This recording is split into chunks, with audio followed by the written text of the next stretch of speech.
everybody. How's it going? Hi. Whoa. Hello. I was speaking to the audience there, but you guys can chime in. That's fine. Okay. That's wonderful. The audience can't hear you, Alex. Damn, that's whew. I was listening back to last week's episode or 2 weeks ago episode, and I realized you cut all my audio, and it was just you and Emily. Mhm. So I do understand what you mean now when you say that. I thought it was a joke, but it was like, oh, that's cool. I mean, good editing because you can't tell. But Well, it doesn't really require much to just remove all of one person's audio.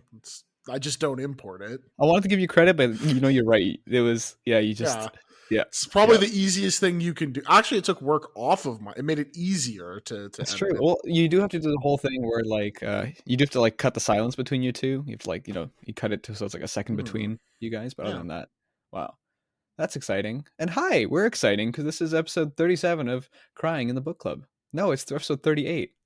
That's a lie. 38. It's a good number. Alex I'm is your host this week. editing the Google Doc. I'm trying to, but I'm in the wrong Chrome tab, so I can't edit it. I don't have edit access to my own document right now. Oh no. So if one of you lovely folks could change that to 38. I don't have editing privileges either. Yeah, I don't think you gave us editing privileges. Well, the show can't go on. We were going to talk about some cool stuff with my good friend Emily. Hi, Emily. Hi. How's it going? I'm doing pretty good. How are you? It's good. I've noticed you dyed your hair green. You want to talk about that? Well, Alex, I don't know if you noticed, but my hair's been green for as long as you've known me. Huh. I guess I don't see those things. And my friend Jean-Luc. How you doing, Jean-Luc? Good. I'm good. I also dyed my hair green. It's really nice. It's really nice. Yeah. Have you ever seen the award-winning film The Joker? Once or twice, yeah. Mm-hmm. Big fan. I try to take after him as much as I can. Good. Good. Him being the Joker. Oh, okay. It was a little unclear there. Okay, that's good though. But you know what? You guys both look great with green hair. I do not have green hair. You know what's crazy is not only do John and I both have green hair, we're also wearing the same shirt. We were wearing matching My Chemical Romance t-shirts. So is it a webcam thing or is Emily's shirt newer? I think I don't know. It could be a lighting situation. I think Emily's closer to her webcam and has better lighting. And I will say, Jean, your hair looks less bright of the green. Emily's looks a little brighter, so it could be. I have bright LED lights behind my monitor, so that's what's lighting me. So also, my hair isn't actually green. Oh no, but we are Emily's. But we are actually wearing matching shirts because we are actually wearing. When Jean-Luc joined the call, I saw the shirt he was wearing, and I had recently put up this shirt after doing laundry, so I ran to my room and changed shirts real quick and came. That's why Emily was gone for half an hour while me and Jean-Luc sat here. But that's good. Hey, you guys were talking about Star Wars. You were fine. We were. So TLDR, we're not going to talk about that. If you leave Alex and I alone for long enough, we will talk about Star Wars. That's true. For 20 minutes. Yeah, we just kind of revert to that. It's not really a choice. Jean-Luc and I do the same thing, but with David Cronenberg. Yeah, that's true. He did a Star Wars once. I don't think that's true. Well, if you think about it, the Yuuzhan Vong from the New Jedi Order, the amount of body horror that's going on in there is some Cronenberg inspiration, you could say. I'm not there yet. Well, I guess I am there yet. That's beautiful. I'm on that journey. You'll get there. True. You only have 19 to 21 more novels before you get to the Yuuzhan Vong stuff. But I'm in the New Jedi Order trilogy. What do you mean it's not at the end of it? It's just what? Wait, are you actually serious? Yeah. You're reading the Jedi Academy trilogy, right? Yeah. The New Jedi Order is different from the Jedi Academy trilogy. Oh. The New Jedi Order is a 17-book series. Plus 2 or 3 ebooks. So I regret mentioning Star Wars. I'm gonna drop out now. Yeah, but before I drop out, ways to go before you get there. Okay. But today we're not talking about the Yuuzhan Vong anymore. Well, that's probably a lie. But we are also talking about Yu-Gi-Oh, the fantastic manga, fantastic sound effect by one Kazuki Takahashi. He didn't do the he sound made the sound effect. That's from the anime. That's his voice. It's the time we're recording this. It's like a year exactly from the day he died. Not exactly, but very close. It's the same month. And Jean-Luc and Alex, I know what you're thinking, and yes, that was what I was doing while I made us wait before we started recording. I was not thinking that at all. I was grabbing this sound effect. It's so good. I wasn't thinking about that. I was thinking about how I should pull up the Denver Broncos and Kansas City Chiefs football game in the background while we record. This is very disrespectful. Are you sure you don't have ADHD? He just loves football. He loves football. Wow. You're always doing something else while you're recording this show.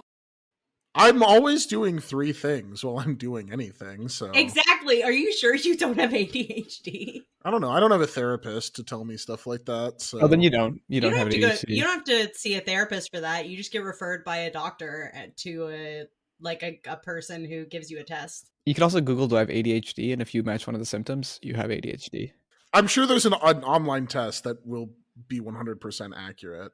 It also gives your Hogwarts house. So, pretty two birds. If you're doing a test where you're looking up your Hogwarts house, you do probably have ADHD. Yu-Gi-Oh! Is a Japanese manga series written and illustrated by one Kazuki Takahashi, the person we talked about. It was serialized in, a book that we've heard about, or a magazine, in Weekly Shonen Jump between September 1996 and March 2004. That was sort of the original run. And the plot follows a story of a young boy named Yugi Muto, which I'm going to call him Yugi Moto because that's what 4Kids tells me his name is. And he solves the ancient Millennium Puzzle. Yugi awakens a gambling alter ego or spirit within his body that solves his conflicts using various games. And you know what? Who doesn't have a gambling alter ego? I mean, it's me when I go to the magic store. Jean-Luc, what's your evil gambling alter ego called? Oh God, I don't know. Okay, we can think about that. Colniage. It's instead of Yami Yugi, it's Jami Jean-Luc.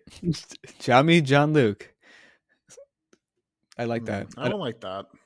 Well, we're split. The manga series Jami. Jami.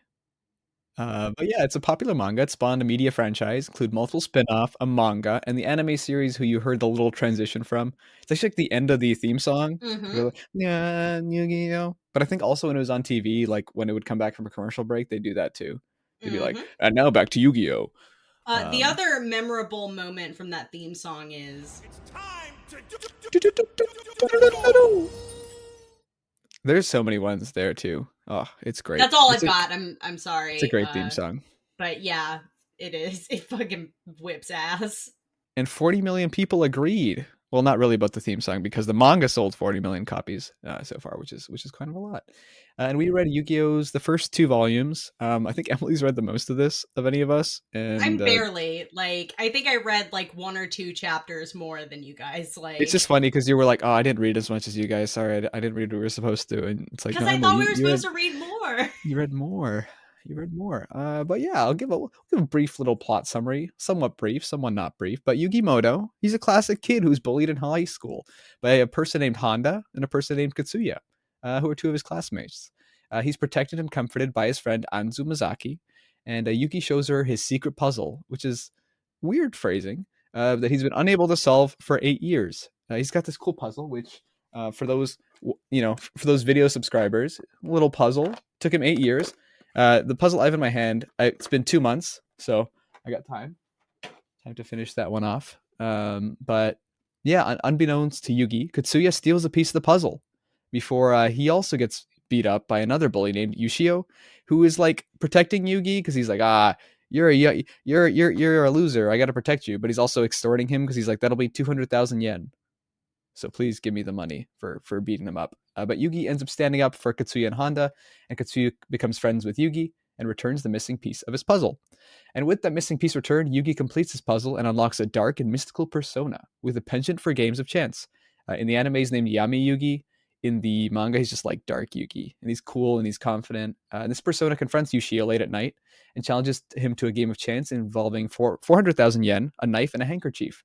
Ushio tries to cheat and ends up getting cursed, and he sees money everywhere he goes now for the rest of his life. Like that's just all he just sees it fallen from the sky, which is sure to mess with someone's psyche. The rest of Volume 1 follows the same structure with people, mostly Yugi's classmates, committing evil acts and being punished by Yugi's other persona in a game of chance. These include a director who films kids getting beat up for ratings, a person who sells tickets to watch himself sing karaoke, an escaped convict who holds a diner at gunpoint, a fake psychic who tries to rape a classmate, very fucked up, some dude who tries to get a carnival moved, and a teacher who tries to embarrass her students. Their punishments include getting set on fire, seeing blurry images for the rest of their life, their skin literally peeling off, people learning he's not a psychic, which is a little like, it's the lowest stakes one, and it's like the guy who tried to rape someone. It's like, now they know you're not a psychic, and it's like, yeah, you could have just killed him, and then death as a nice classic one. And that's Volume 1. It's very Monster of the Weeky sort of, where he's sort of discovering his powers, but Yugi doesn't know about Dark Yugi. He's just kind of this happy little boy who's like getting bullied sometimes, and then his bullies goes into disappear. like a fugue state. Yeah, he does, and all of his bullies just disappear, and he's like, okay. He doesn't really think about it. Volume 2, we actually get our first look at the actual game of Duel Monsters, which is what people probably think of when they think of Yu-Gi-Oh! And it's spearheaded by the Duel Monsters world champion, Seto Kaiba, wonderful guy. He discovers Yugi's grandfather has a Blue Eyes White Dragon card, and after learning that he won't sell it, he decides to steal it. But Yugi's alternate persona challenges him to a game of Duel Monsters, and after defeating Kaiba, he traps him in the world of Duel Monsters for one night. He turns him into a card and kind of tosses him into a pile of cards, which makes him hang out with the other cards, and they're scary, some of those cards. And then ending off the volume, Janucci, he joins a gang for some reason, and then also leaves it again for some reason. It's a really weird sort of side thing where he's like, I'm in a gang now, and then they beat up Yugi, and he's like, I didn't feel good about that. And then there is a little more plot. Important is they meet a mysterious keeper of the Millennium items named Sadi. And he enters Yugi's mind to test him and finds that there's Yugi, the little boy, and also this dark spirit that's very twisted and complicated. And Yugi succeeds in a test, and then Shadi ends up getting a corrupt archaeologist eaten by a crocodile god. And that's about all we read for Yu-Gi-Oh! So yeah. What was your familiarity with Yu-Gi-Oh! Going into this? Starting with Jean-Luc. Minimal. I probably know more about the card game than any of the actual media franchises. I mean, I've seen like probably clips from the anime. I know about Seto Kaiba. I've heard of that man. The Giga Chad. I know Pot of Greed is exceptionally broken because Yu-Gi-Oh! Doesn't have a mana system. I know all the reasons why Yu-Gi-Oh! Is an inferior card game to Magic the Gathering. But that's my exposure to the I know about Karibo too. I like Karibo. He's cute. Yeah, sadly Karibo was not in the first two volumes. Yeah, I was really disappointed. And nobody said you have to believe in the heart of the cards, which was disappointing to me. Not yet.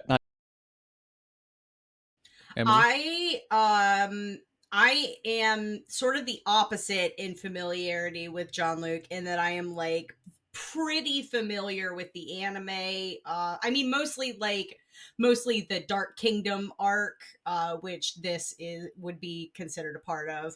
I haven't watched, there's Yu-Gi-Oh! Season 0, which is like an actual adaptation of this versus like the first season of the anime, which is just focused on the card game and doesn't do any of the other games.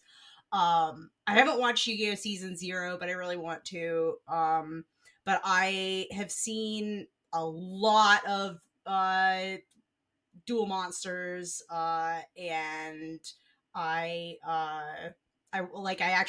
watched it a lot as a kid, and I rewatched a bunch of it when I was in college because it was on Netflix. And I've never played any of the card game because I'm bad at card games. I had friends that liked this manga, so I was pretty excited going into reading this.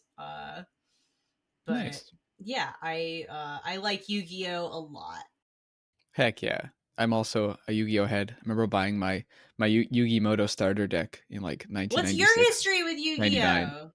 I bought that deck, so I got the Yugi deck, and then my sister got the Kaiba deck, and she gets blue eyes, so she won every duel. It was like, did you guys like watch the anime? Yeah, watch the anime. We went to the card shop weekly, and it was cool because in the anime they're going to the card shop, and in real life I'm going to the card shop, and I'm like, oh my god, I'm just like Yugimoto. Wow, that's so cool. But yeah, I Yugi's been going. It's been going on for like 30 years now, ish, maybe 20 something. And I really only care about the first 5 seasons, and I've bought those cards like 10 times over. They always do like special editions or like, oh wow, you get the blue eyes again. I'm like, wow, blue eyes, that's so cool. So I love Yu-Gi-Oh. I'd read part of the manga before, but it was years ago. It was neat to get back into it, and I didn't remember all that much about it other than the fact that like it's not really the TV show for the first like 2-3 volumes. And even then it's like the tone's definitely different because it's not like a kid's show, and this one's definitely not like, it can be geared at more like the teen audience for sure, but it's a bit like, yeah, a bit stuff like that. I do love Yu-Gi-Oh though, and I do have my Millennium Puzzle that I hope to build someday. Yeah, I was aware of the fact that this was not going to include too much of the card game itself, but Jean-Luc, I'm to understand that you were not. You were expecting more card game. I was expecting all card game. I didn't know this was... I thought Yu-Gi-Oh was just like about the card game. Like when he completed the Millennium Puzzle, I'm like, oh, that's when he's going to get his first deck or whatever, and they're going to play the card game. But no, I had to wait like 9 chapters for them to introduce the card game. Yeah. And then they don't even know as much as I do because they're all like, Blue Eyes White Dragon is the most busted card in the game. And I'm like, no, it's Pot of Greed, you fucking noobs. Get a grip. Where's Pot of Greed? Where's Karibo? Although I will say, in keeping with the actual card game, it seems like the one game that they actually played lasted about 2.5 turns, which is pretty normal for what I understand of like actual like competitive Yu-Gi-Oh. Is that very short. Definitely nowadays, like the way it goes is like you just like chain cards together, and it's like my brain is not strong enough to understand. Again, unlike the most beautiful card game ever created, Richard Garfield's Magic the Gathering, it has no mana system to constrain what you can and can't do. So you can just like dump your hand on turn, which I understand the appeal. I'm sure it's fun. I'm not actually anti Yu-Gi-Oh card game. I don't know. What are your general thoughts? Did you guys like reading the Yu-Gi-Oh even though it didn't get to the card game for a while? Or what are your thoughts initially? Starting with Emily. Oh, okay. I really enjoyed this. I had heard that the Yu-Gi-Oh manga was pretty good. Like I said, I have friends that like this manga, so I had a feeling that I was gonna like this, but just reading it, I found it super charming and delightful, and the art is really cute, and Yugi's design is so stupid. His hair is so stupid, but he's so cute. He's so fucking cute. I have so many screenshots that I took while I was reading this that are just of Yugi being adorable, because he is. And I had a great time.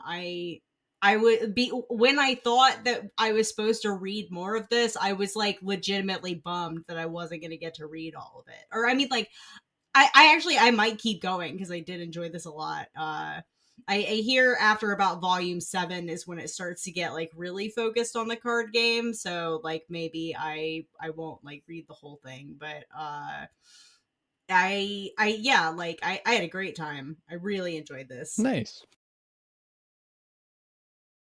Jonathan Lucathan. I was really bored. Oh, I hate to say it because I know Alex, you really like Yu-Gi-Oh, but it was at times felt like torture to read these issues. And I was like, by the grace of God, they are fairly short issues at the end of the day, so it didn't actually take me that long to get through 15. And I will say that I definitely like the second volume more, like once they introduced the card game. But the first volume, which is the like sort of monster of the week stuff, I was like zoning out, and there were definitely points where I just like skimmed and stopped reading the text because I was like, all right, get to the point, show me what the game is at the end. And that was like the one thing that I cared about. Like the way that the characters were written was I was so off of it. I did not care. Not surprised by this at all. Yeah, I hate to say it, but yeah, it was just, oh, kid's bullied. Oh, kid got his wish. He has friends now. They do high school shenanigans. I don't give a shit. And they're all a little creepy. Just a little creepy. They're all I will say I was pretty turned off when the grandpa character was talking about how big Yugi's best friend's chest had gotten. Yeah, there's a good deal of like weird pervy stuff in this that, I mean, it just kind of comes with the territory of manga in a lot of cases. Yeah, but it's still pretty bad. I don't like it when that's, that's supposed to be like the charming character in the book. Oh, absolutely. Like, it sucks ass. It's Grandpa Yugi is much better in the anime. He's just an old man who's like, I love my cards. But I thought it was really funny that Yugi's like, yeah, this puzzle's a keepsake from my grandfather. Making it sound like his grandfather's super dead. And then he's like, oh no, he's not dead yet, but this, it will be. When he dies, it will be a keepsake. It's like, what the fuck, Yugi? What's your... I think I missed that. I think I thought it was his other grandfather. Oh, no, it was the same one. Oh, yeah, there were. I wasn't expecting it to be as funny as it was. Like, there's with the TV producer stuff. He's like, hey, he looks at a picture of Yugi. He's like, that's a kid who definitely gets bullied. Yo, what a fucking loser. And I'm like, yeah, he sure is. And it's like the karaoke guy who's like, I'm selling tickets so people can watch me karaoke. And I'm like, oh man, what a loser. And he like loses because he like can't not make sound for like a long enough time. Like that's the challenge. It's his heartbeat is too strong. His heart's beating is too long, and then the one where they're in the diner. That he left the microphone on, right? That was the thing. Yeah, because he always has it. But it's because the microphone was next to him, and his heart was beating, so it was picking up on the microphone. Yeah. And then in the diner when the guy burns to death, I know it's like Yugi doesn't know about the Dark Yugi, but like the guy's burning to death and Yugi's like, I never got my burger. And it's like, what? And then the issue ends and you're like, huh, they watched the guy burn to death. And then lastly was the guy who owns a sneaker store. They didn't watch him burn to death, right? Because she was blindfolded in that. But he's still burning in the restaurant there. Like, as they leave? Yeah, I guess that's right. Yeah. Then there's sometimes a guy just spontaneously combusts. Yeah, it's not my business. He's doing his thing. Not gonna let that ruin my day. Yeah. And then the guy who sells like expensive sneakers from his sneaker store and then gets like goons to steal his sneakers back from the people he sells the sneakers from. It's just like wonderful camp there. Wonderful. That made me laugh really hard, actually. Like, I'm not surprised that this was not for you, Jean-Luc, but like, it's so, a lot of it is so dumb and silly, but it like in a way that I just found incredibly charming.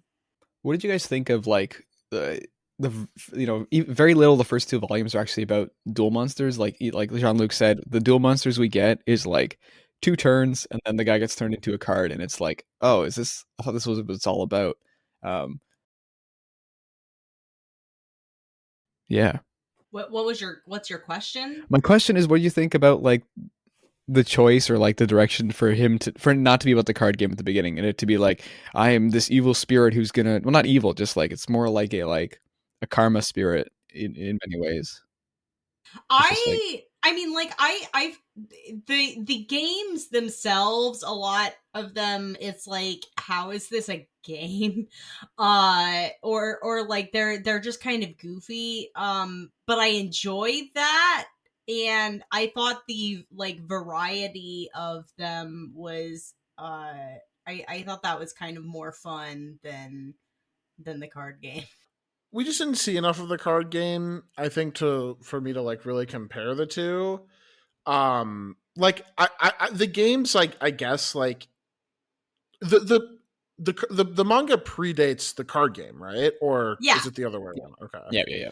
Yeah, it definitely kind of seems like something where they kind of stumbled into the card game by accident, like as it being like this huge phenomenon.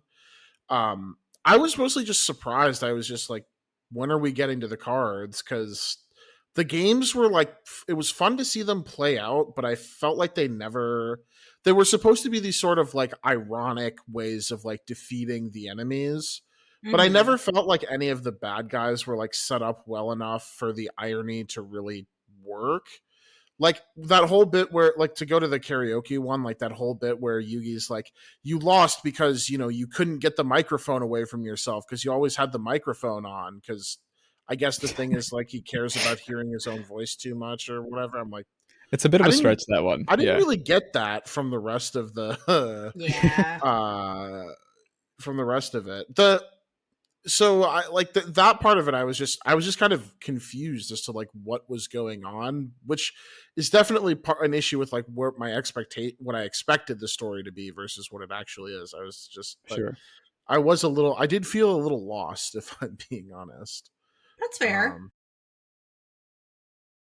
Not lost as in like the story was hard to follow, but lost as in like, am I reading the right book? I knew I was, because I know that's what Yugi looks.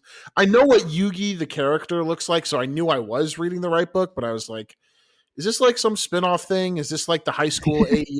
I don't. Yeah. I didn't that's really fair. know what I was. It's also, I think the version that we read was translated by people who also put like cliff notes at the bottom, so it felt a little. It was a fan translation, was the impression that I got. Yeah, so then it's like, and then you can be like, oh, is this actually like fan fiction of Yu-Gi-Oh too? But that was the actual thing. For me, the part with the duel monsters, that like it wasn't long, but I felt like the art really stepped up when you actually get to see the creatures and stuff pop out. I don't know if you guys had any thoughts about the art in general, but when you get to see like, it was like a dragon and like some sort of like boar or something, and just the way they animated from the cards, I thought it was like, oh, these look really cool. Like this would be nice to have like on a wall. And knowing what the cards actually look like on as a card, like this is way cooler than the actual cards too. No, actually, I noticed like once it got to the chapters where they started to introduce the card stuff, I felt like the art like kind of stepped up a little bit. So yeah, I feel I definitely noticed that. I really enjoyed the art in this book. It was I don't know. I don't want to say it was like better than I was expecting, because I don't want to make it sound like I was expecting it to be bad. I just like I would I really liked a lot of the art more. Like I had more of like a positive I expected to have more of like a neutral reaction, I guess, but I had more of like a positive reaction a lot of the time when I was reading it, just because I liked a lot of the art and a lot of the like character expressions and stuff like that. I was taken aback at like how detailed it was relative to other like, you know, weekly manga that we've read, right? Because we talked about this on, I think, like the Spy Family and the Witch Hat Atelier episodes, that like it's not always the most like intricate because of the release schedule, but I felt like every panel was like really, you know, obviously there are some where it's just like the character's face and then like speed lines or whatever in the background, which again, much like Berserk, I feel obliged to mention speed lines must be banned from comics at once. But like even those panels, like the characters' faces feel like they have a lot of detail put into the facial expressions. Like the character designs are not particularly simple, you know? Like Emily mentioned, Yugi's hair is like always, you know, is very ridiculous. And even some of the other characters have like, you know, defining qualities about them. Like the one bully's hair has a very distinctive hairstyle. Or former bully, I guess, the one who becomes his friend. Tanuchi. Yeah, has a very and like the grandpa has a very distinctive style. He's always wearing that hat. So I was kind of impressed by, you know, just how much detail was put into all the different panels. And also like the, you know, distinctive visual flares to make the dark Yugi look different, like distinct from the normal Yugi. Like it's very Superman Clark Kenty, where it's like very obvious if you know that it's the same character, but like the way they carry themselves is different. Like Yugi always has his hands in his pockets. Keeps his head down, which, you know, is the exact opposite of the Dark Yugi, who has like a lot of swag, unearned swag in my book, but No, he, trust me, you just don't know anything about Dark Yugi, so like, you gotta hear his voice. You hear his voice once, and it's also over. Yeah, like the voice actor that they have for in the like English version of the anime is really good. But like he also gets like more pronounced like eyeliner around his eyes that I really enjoy. That's true. Yeah, I like that. It's a good outfit too. Yeah. He like I don't think he wears like the buckled choker before he starts. Does he? He wears a choker, like, but it's a different one. Yeah. I think like Yugi has it in a drawer somewhere, and he's like, "Where did this come from?" And he like doesn't think about it anymore because he's like, Yugi's just like a dumb kid, man. He's a happy dumb kid who like gets bullied a lot, and he's like, "Oh, I just want friends." And then he just wants friends. Terrible things happen. And then he turns into a guy who looks like he came from an 80s or 90s Vertigo comic and does like the same amount of bloodshed that like, John Constantine does. Yeah. It's the whiplash is insane. Like when they do the diner scene and they like they immolate the guy, I'm like, what the hell am I reading? I thought this was for babies. Yeah. Like I was like genuinely I was like they just killed it. I thought they were just gonna like leave him like sitting there like and walk out with like the lighter bounce on his hand, but no, they just burn him to death. And the chloroform thing is like not to talk down on that, like that's the coolest part is like when they kill those guys. No, but it is like very funny. Not like it's not funny in context, but it's like funny that it is. Well, it's like funny that it is happening. Yes, that is true. Yeah. I was gonna say I didn't really interpret any of that as being played for laughs necessarily. No, that's not what I meant. I meant like on like a meta contextual level. Yeah. It is very funny. It's one of the reasons I think that I had like such a weird experience reading it. Is like. That's fair. And this is partially, I know that like it's gone on for 20, 30 years or whatever now, so I'm sure like it gets dialed in later on. I don't know. I would say that. Okay, maybe not then, because I was just like I was just befuddled, like and it really like was like I can't really get a grip on like what's happening or like what I'm supposed to take seriously and what I'm not. And I think the answers are supposed to take it all seriously. Well, but there's like definitely comedic moments that are on purpose, like throughout. But it is interesting because it's like the first half of the book will have a comedic moment, and then the bad guy steps in, and then he messes with the gang, and then the back half is always like serious, and then the ending is not serious. There's like sometimes it's half a page. Like I know I keep talking about the part where Yugi wants a burger after that guy's like on fire, but it's like there always is this like, oh, but it's still quirky. It's kind of like the Danganronpa thing, right? Where like the whole thing is very, very serious story, and then when they get to the part like they inevitably catch the killer and do the death montage, it's just really goofy and over the top and like played for laughs. But I didn't feel like it was. I didn't quite get the part where that I was supposed to be laughing, but I don't know. No, I don't think so. Did you guys have a favorite? I mean, you mentioned the guy being set on fire, but a favorite either like the way the people were dealt with or that kind of stuff when Dark Yugi's in there? I mean, like sending Kaiba to the Duel Monsters realm is pretty good. I don't know. I liked all of them because it's really like ridiculous and silly, but also like I mean, I wouldn't want any of that shit to happen to me. I tell you that. But yeah, I don't know. Like I just like I said, I had a good time reading this, so I enjoyed all of the silly little ways each chapter ended.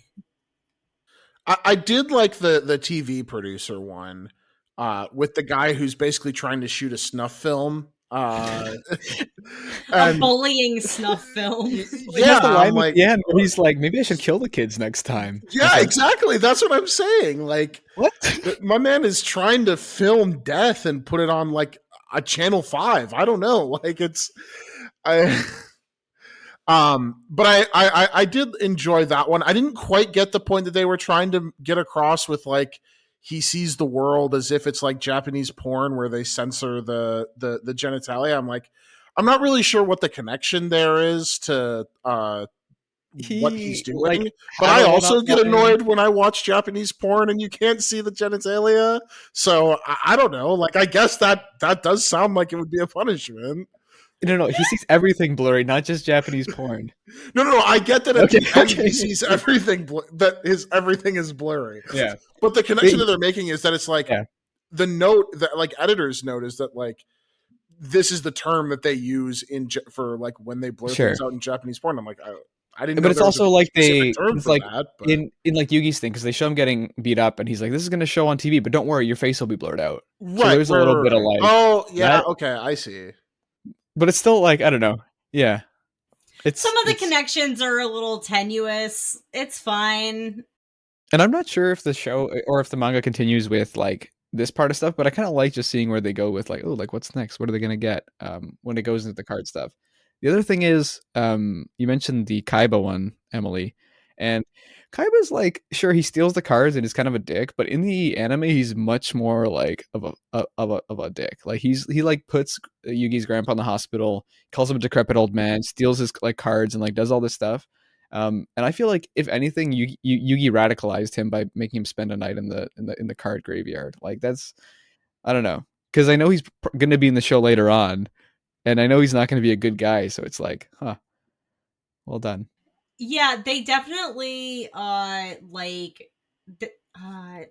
want to say they intensify the like insanity of Kaiba's actions in the anime, just like because you gotta you have to fill more content in a season of an anime, or at least you used to have to fill more content in a season of an anime than was usually present in the chapters of a manga.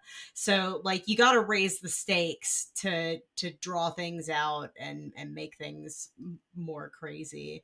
So yeah, this is a much, like by comparison, a much more subdued version of Seto Kaiba.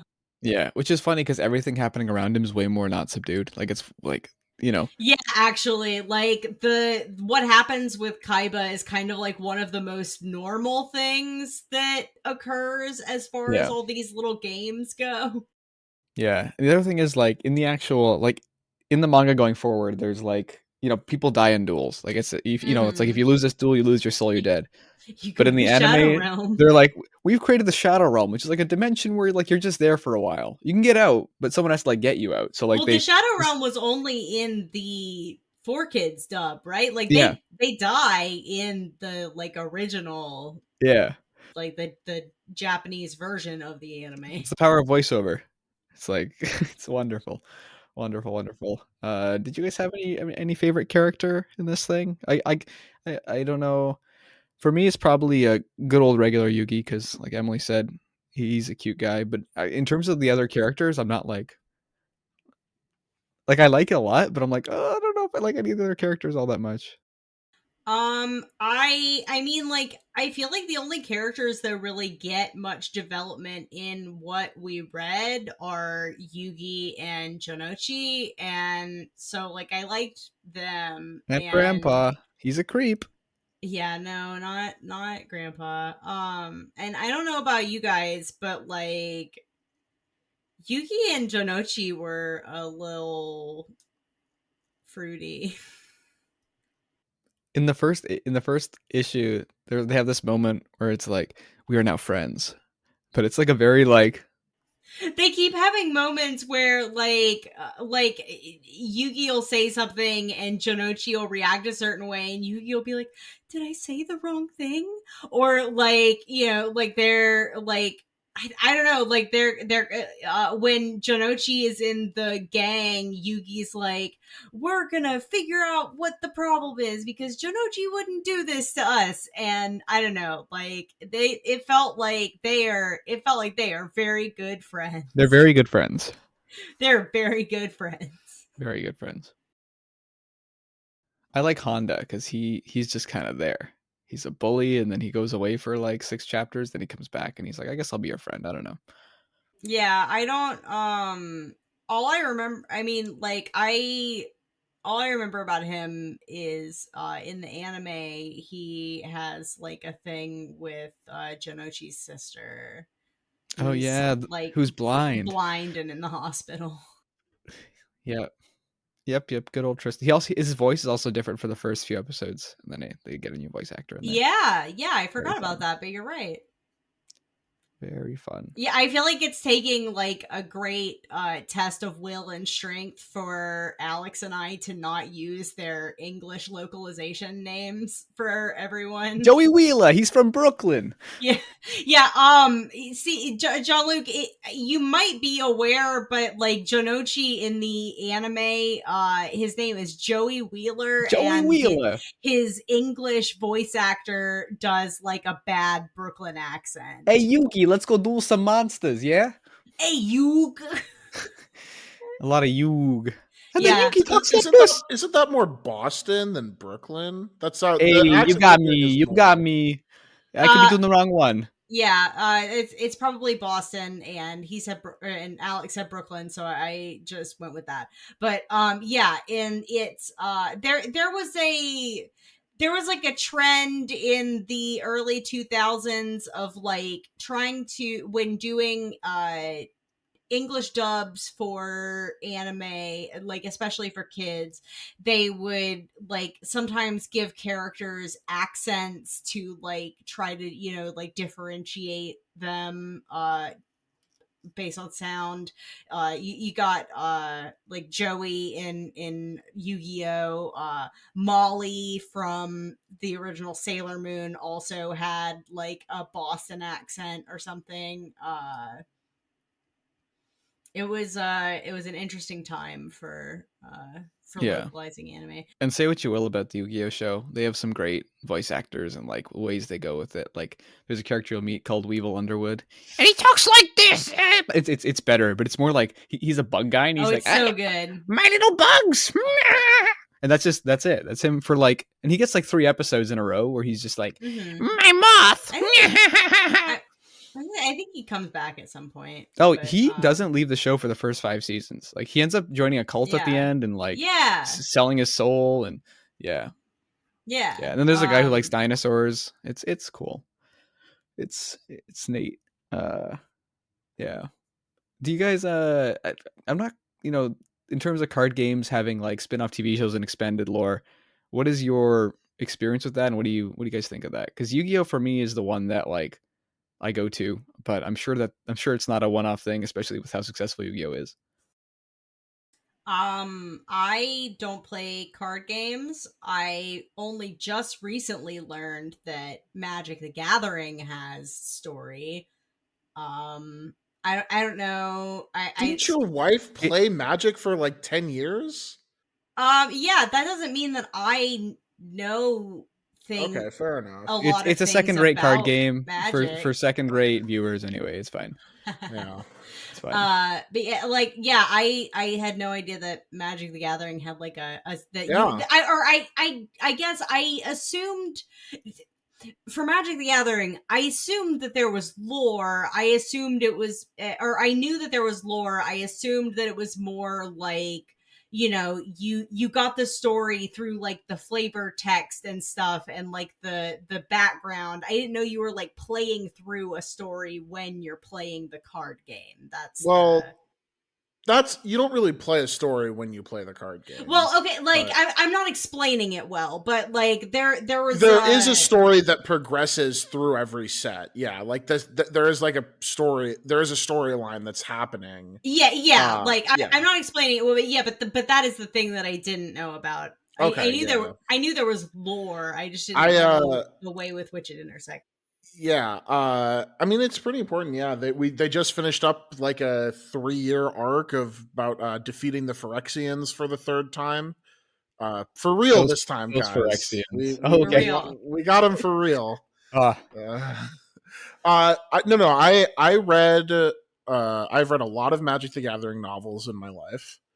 I've read a lot of like Magic the Gathering comics, and for a while they switched from doing novels to doing like digital story stuff. So it was like on their website, it was like short stories. I kind of fallen off of that. Like I think I don't think I would like Magic as much if it weren't for the flavor and the like the art and the different settings. Like I mean, I started when the first Magic set I played was Innistrad, which is like a sort of Lovecraftian gothic horror themed set, which of course was, you know, my shit.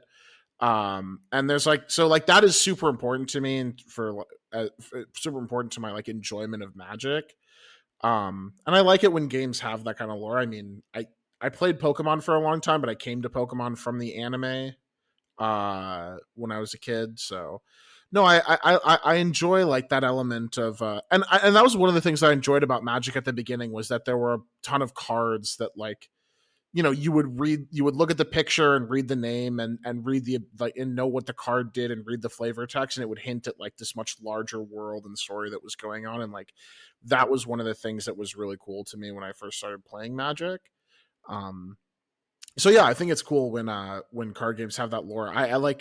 I didn't know that Yu-Gi-Oh was just like some high schoolers though. I thought like the lore was way cooler. I mean, I'm sure it is. Like they start hinting at like the you know, some of like the more ancient lore, I guess, but I definitely did think the lore was way cooler than like it's some high schooler got basically just like Egyptian. It's very like taken from like Egyptian sort of myths and stuff like that, and especially like this whole like Tutankhamun thing, where like, oh, like we came across this thing and maybe it's cursed, and there's like 7 artifacts and everybody on the dig got like dead or something. It's like, oh, whoa, cool.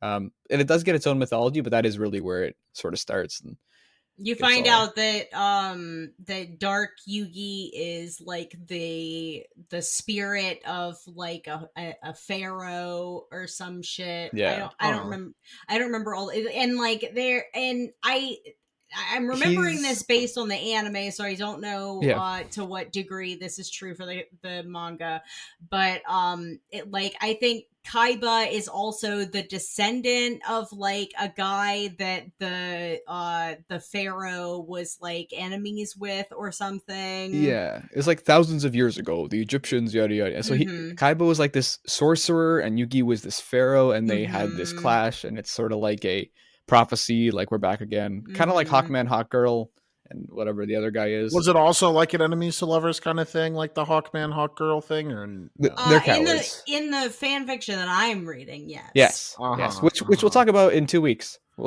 That's our next episode. Yeah. A Magic question for you, Jean-Luc. You know, they have lore, they have cards. And you know, so I do have both those things. Am I to believe that there's Stranger Things and Transformers in the official lore now? Oh my god, is this true? Fortnite. So, I'm sorry. The question of whether or not those are actually part of the lore, the answer to that is no. They're not. In theory, they could be, because the whole conceit of Magic is that it's a multiverse of like different planes that you can go to. So like most of the sets are like different planes of existence, and then there's characters called planeswalkers that can go between them. So in theory, there could be like a My Little Pony universe and a Transformers universe, and you know, a Junji Ito universe. But no, those are not officially part of the Magic the Gathering lore. Although, much to my chagrin, Magic is becoming more and more metaverse-esque in terms of how many properties they're importing into the game, which is a bummer, because like Magic has really cool lore, and like part of what makes a game so cool is that like the different planes are like really unique and interesting. And when it's just like Doctor Who, Walking Dead, Lord of the Rings. Well, Lord of the Rings was kind of okay because it at least feels like Magic, but it's, you know, like Walking Dead is over. Like it happened in pop culture, and it's like, well, there's still 3 Walking Dead spin-off TV shows happening right now. They're on right now. Yeah. Oh, that's fucked up. I'm sorry, everyone. Sorry, that's a thing. That's upsetting to hear. That's my dry space. But Yu-Gi-Oh doesn't have anything like that, because it is just like it is just based on a property, right? So yeah, and it's just a lot of Yeah. It doesn't have like license stuff, I don't think, but it has increasingly gotten like weird and wild, at least as far as like I don't know that much about the card game and how it operates. I know the anime like keeps the like every season of the anime is like weird or whatever. So like the original show, they do their stuff. Yugi's story kind of ends, and the next season is like a duelist academy. So it is actually like, people. It's like a boarding school kind of thing. And I think the series after that, the only thing I know about it is most of the duels happen while they're also racing motorbikes, just to make it more epic. It's like they have their duel discs and they're racing, epic.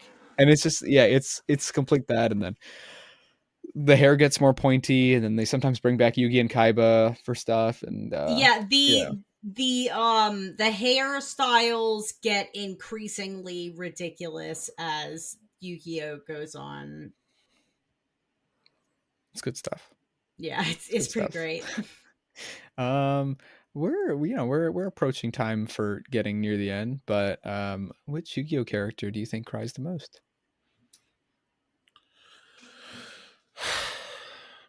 I don't think any character is complex enough to have emotions that would make them cry. Okay, every single bad guy who gets tortured is sad, okay? And some of them might cry. I don't think you would really cry if you were immolated. I think you wouldn't have time for that. We'll see. I think. What does that mean? What are you saying, Emily? I think Jonouchi cries the most. Why?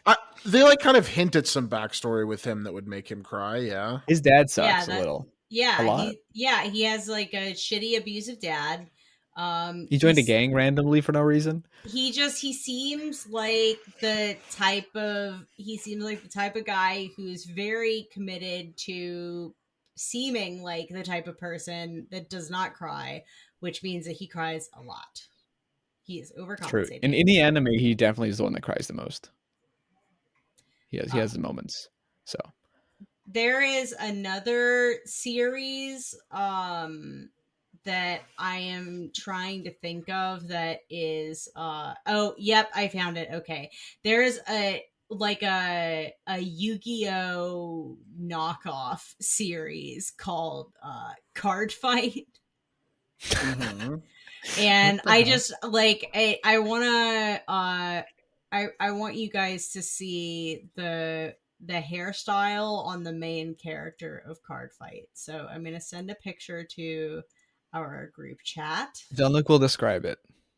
That would be great. That would be great, actually. Okay. Let's see.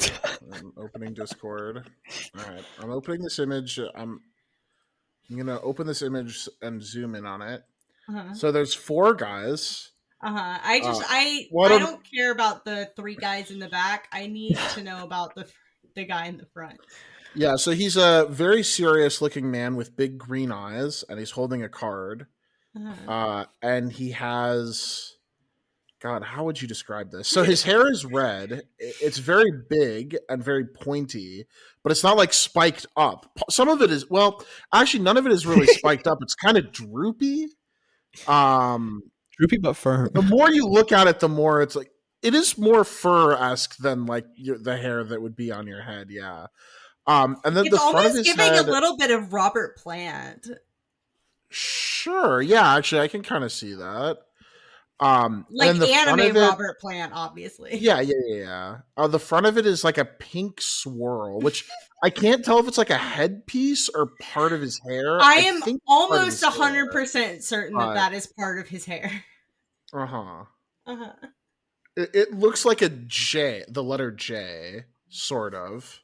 Yeah, it's more like a lowercase D, I suppose. It is just a pink but like swirl it's not closed off at the bottom. If that makes it's very odd, like a music note, kind of without the stem. Spiky hair, kind of. Yeah, kind of.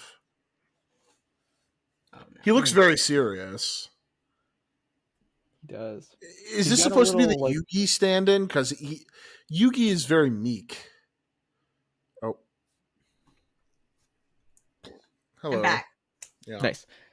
Yeah, it is just a pink swirl that is affixed to the front of the rest of his spiky red haircut.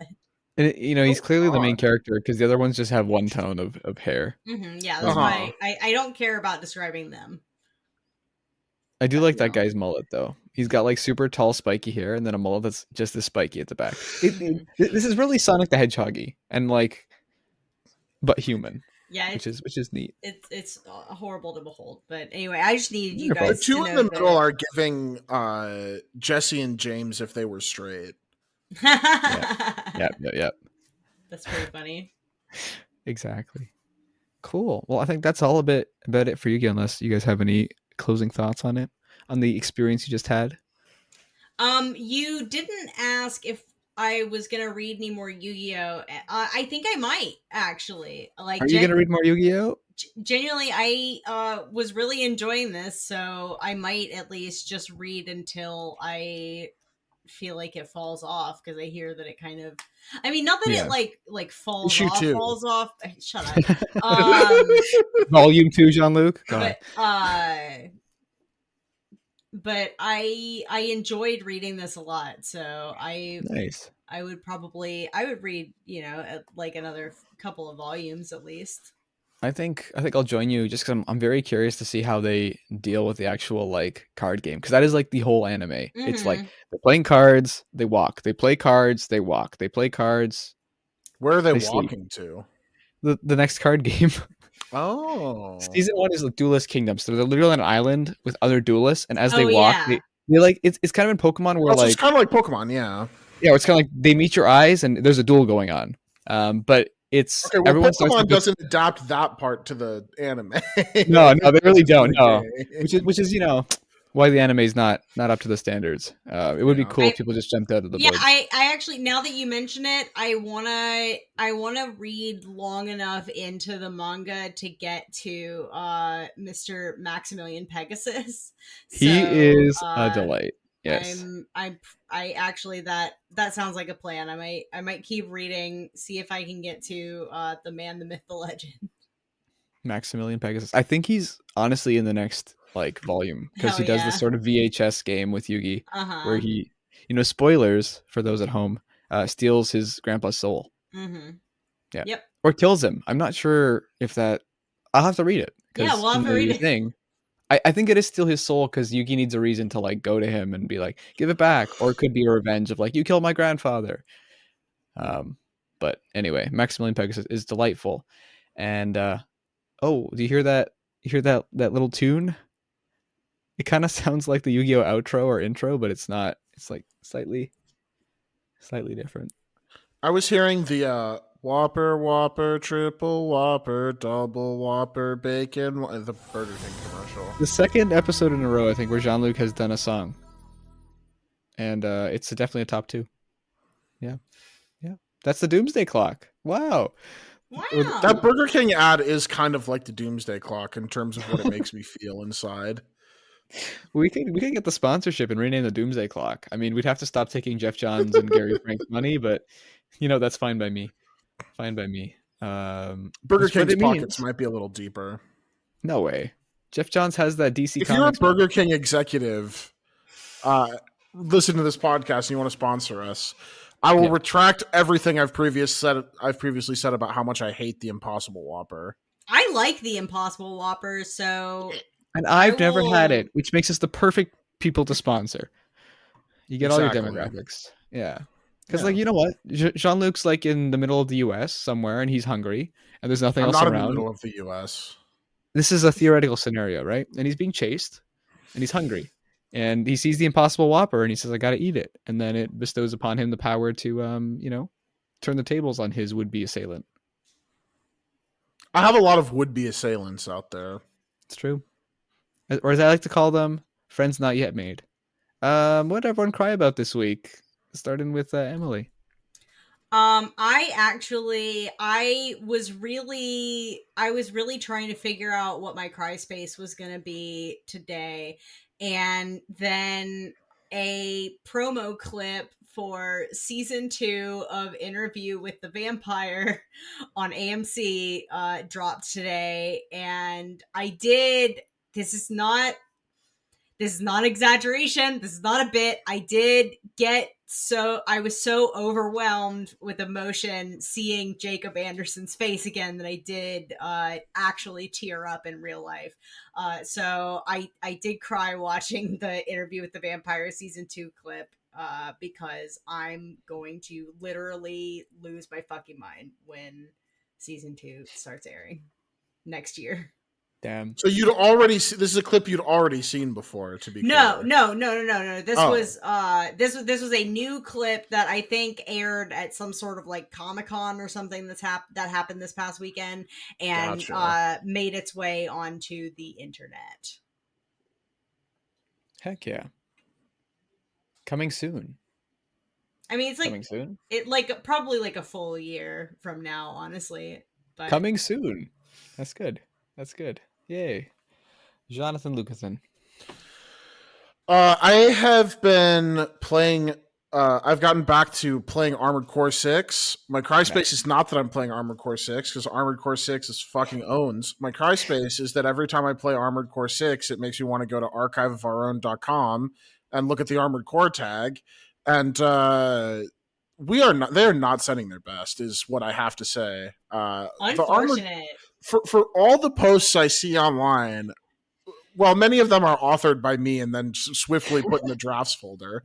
But for all the posts I see online about people who get really horny about Armored Core 6, you are not writing about it enough, my friends. I need more of you to do that. Jean-Luc, you need to be the change you wish to see in the world. Yeah, I was going to say, why? I've heard your fan fiction.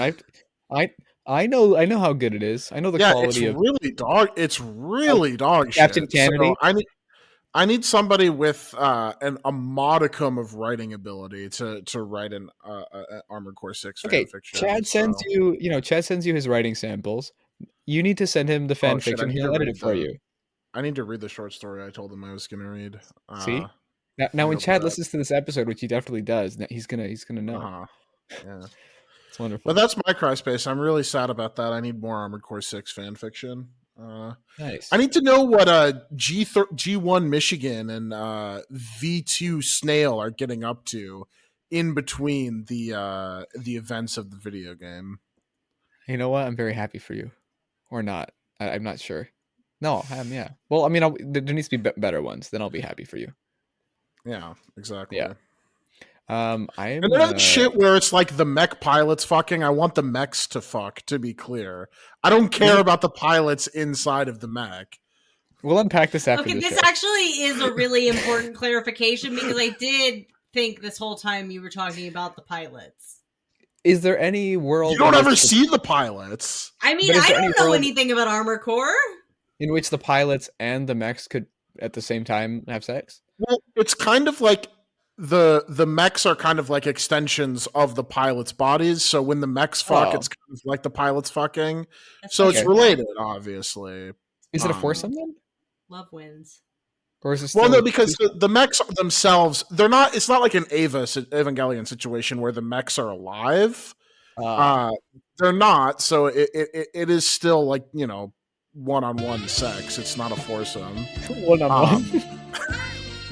Well, that's what you want me in sex right now. I didn't want to say normal sex because then someone would get mad that like PvP sex. PvP sex. That's the way I'm doing it.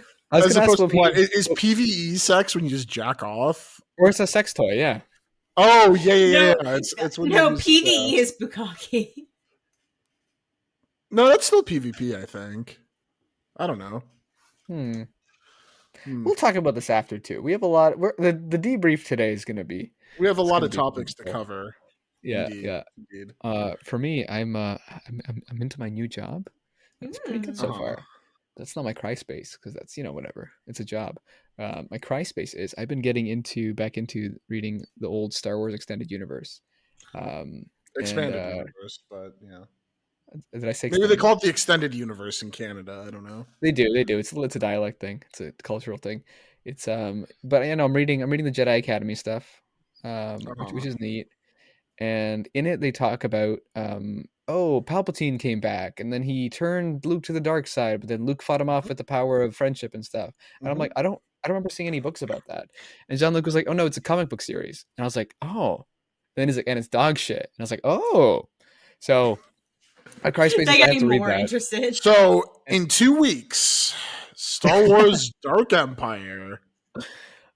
I'll read a Star Wars comic book if you guys make it an episode topic. How long is Dark Empire? Well, Dark Empire is 6 issues, but the full story, I think, is there's 2 sequels, but Dark Empire is 6 issues. If we're going to do a Star Wars comic, it is not going to be Dark Empire. We're doing Dark Empire. We're doing Dark Empire. It's just so exciting. Can we do Kieran Gillen's Darth Vader comic? We can. Kieran Gillen's Darth Vader comic is really good. I know. Star Wars Death Troopers, which is the zombie Star Wars. Ooh, what happens when a ship is abandoned and Han Solo's on it and there's zombies? No, we can save that for next October. So it's also a novel, like a real book. Oh, I'm not reading a fucking book. Are you kidding me? Well, okay, if there's an audio book, I will, but I'm not otherwise. We need to read the Riverdale seasons because they made a bunch of those comics for some reason, and each one I read was dog shit. So I think we need to actually, I do think we need to do some of the. I feel like as if the internet somebody on the podcast. I'm not naming names, but if one of the hosts of the podcast would get their act together and finish Riverdale, maybe we would do an episode where we talked about it.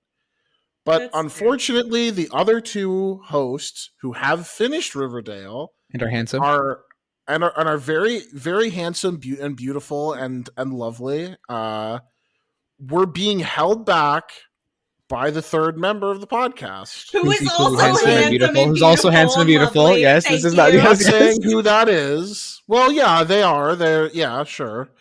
That is true, but they haven't read Riverdale, so I'm holding the accolades, or haven't watched Riverdale, so I'm holding the accolades back.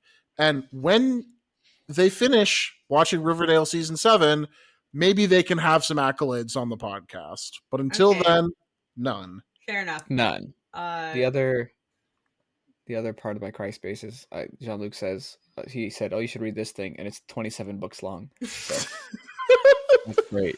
The New Jedi Order is not 27 books long, but once you factor in, the stuff that you need to lay the groundwork to read the New Jedi Order, you're looking at about 27 books.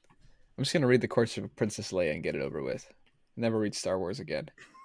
That's honestly, Gwen is going out of town in like a week, so and also our roommate will be out of town, so I'm just gonna be home alone. So that seems like perfect time to watch Riverdale. Yeah.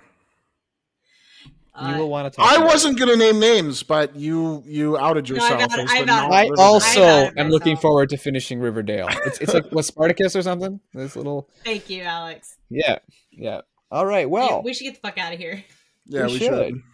We should. You know what? A pretty crisp show. The ones listening to it now, you're looking at it like, oh, it's around an hour, and you're like, that's pretty good. Mm-hmm. Unless Jean-Luc cuts the whole thing, in which case it's less, or adds more, in which case it's more. But I'm adding more time, and I'm going to stop doing that. We got plugs. Follow us on Twitter at Crying Book Club. Please rate us and review us 5 stars or 10 stars or whatever the top stars is on your favorite podcast platform. You can find the ravishing Jean-Luc Botble on Twitter at Mountain Dew Liker, and you can check out their film opinions on Letterboxd at JL Botble. You can find me on Twitter at Alex Hansiak, and you can find Emily, the wonderful Emily, on Twitter at MPandanata, Letterboxd Pandabor, Twitch Pandabor, and on a whole slew of podcasts. If you're listening to a podcast, Emily's probably on it. There's at least a 15% chance that I'm on it. It's a pretty good odds. But if you want to be more specific, imagine me in Utah, fresh podcast market. That looks terrible. And more? John and I were on an episode of Opinions Are Cheap. Cameron and Chad. Sponsored by Cameron and Chad? Just Chad, but presented by Cameron and Chad? It's Opinions Are Cheap presents. By Cameron. It's Opinions Are Cheap presents Warrior Chats is what I put on all of the cover art that I make. If you love Olivia Rodrigo as one of the members on this podcast does, won't name the name Jean-Luc, you will love that episode. So Some people on this podcast stan Olivia Rodrigo. It's true. And speaking, I can't stop listening to Get Him Back. It's really drilled into my brain. It won't leave. It's so good. No, help! I need a lobotomy to get it out. It's like a tumor. No, it's a great song. I like it a lot. Talk to Yugimoto. Good night, folks. We do know what we're doing next episode, by the way. It's not Dark Empire. This is fucked up. It's not the other thing that we made a joke about doing. It's also fucked up. It is, in fact, this part is, you're not going to say this is fucked up, Alex. It's we are going to be doing the New 52 Animal Man series, written by Jeff Lemire. With art by Travel Foreman. And others, as is the case with, it wouldn't be a New 52 comic if you didn't have to add and others to the end of the artist credits, because there's a few fill-in artists there. But yeah, that is what we'll be reading. I'm not sure. I don't think we've decided exactly how much we're going to be reading. I assume I would love to read the whole thing. It's like 30-something issues. 30 issues, yeah. So we could do the whole thing. I would say we're probably going to do at least 17 issues. At most 32, whatever the final. Plus Rot World, maybe? We'll see. Yeah, Rot World is what makes it complicated, so we'll have to talk about it. But I can't believe we will be reading. Talking me into reading New 52 books. New 52 is so good. It's so good. They published so many good comics in the New 52. What are we supposed to do? Pretend like it didn't happen? No. Okay, I mean, maybe by the end, given the fact that there were so many books canceled and replaced by new books, maybe by the end there were 52 good series. And you know what? Still probably not, but close. We need to do, me and Jean-Luc had a spin-off New 52 show we did for it was so much fun, but we only did 4 episodes. We need to rank our top 52 books in New 52. That has to be a thing. We should do a piece of YouTube. We should do YouTube content for first. Second, we should do, when we do YouTube content, we should do a tier list of New 52 of all. Or we could just do this tier list after the show while watching the football game. True. Yeah, and Emily, that way Emily doesn't have to sit through it. Exactly. I mean, Emily, you can watch the football game with us, but I assume you're not interested. One of the members of the show is not interested. We won't say who, but have a great week. Taylor Swift's there. They just showed her, actually. Oh, yeah? Oh, well, good for Taylor, maybe. I don't know. I'm not sure. Goodbye. But get out of here, and it's time to duel. Yeah. Duel.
It's time to